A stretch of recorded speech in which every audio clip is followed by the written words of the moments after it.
কিরা শরীরে বইরা গেল। তো এই কিচ্ছাটা হই না আমার একটা কথা মনে হয়েছে, কিচ্ছা পাশাপাশি ওনার এই আয়াতের কথা। এক লোক একটা বাদর পালতো আর কি, বাদর নিয়ে গেছে ওই এই মৌলভীবাজারে খেলা দেখাইতে। এক লোক একটা কলা সুইরা দিল, দেওয়ার পরে না একটা আম সুইরা দিল, দেওয়ার পরে দেখা গেছে এই বাদরটা আম খাইতে খাইতে খাইতে খাইতে এক পর্যায়ে আমের যে বিচিটা আছে না এটাও খাইয়া নিছে। খাইয়া বাড়িতে গেল, যাওয়ার পরে দেখা গেছে যে এই আমের বিচি তো পায়খানার দরজায় আটকে গেছে। এখন কি করব, এটা পায়খানাও করতে পারে না, পেট ফুলা অবস্থা খারাপ। লয়ে গেছে মৌলভীবাজার সদর হাসপাতালে, গিয়ে অপারেশনের মাধ্যমে ওই আমের যে বিচিটা বড়াটা বাইর করলো। বার করে এক সপ্তাহের মতো রেস্ট নিয়ে আবার খেলা দেখাইতে গেল ফেঞ্চুগঞ্জ।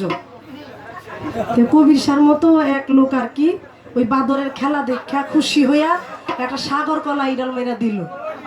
দেওয়ার পরে করলো কি, ওই কলাটা বাদর একবার মুখের দিকে নেয়, বেদবি মাফ করবেন, একবার মুখের দিকে নেয়, একবার পাছার দিকে নেয়, আবার মুখের দিকে নেয়, আবার পাছার দিকে নেয়। এবার তো কবির সারা হইয়া কইতাছে, কই আপনার বাদরে আমি খুশি একটা কলা দিলাম, পাছার দিকে নেয়, এটা বিষয়টা কি? ভাই আর কইেন না, আমার বাদরে এক সমস্যা হয়েছিল, আম খায়া বেশি আটকা গেছে, পরে অপারেশনের কাম লাগছে, এই কারণে আপনার কলাটা আমার বাদর মুখে নিয়ে মাপ দেয়, আবার পাছায় নিয়ে মাপ দেয়, মুখ দিয়া খাইলে পাছা দিয়ে বাইরিব কিনা।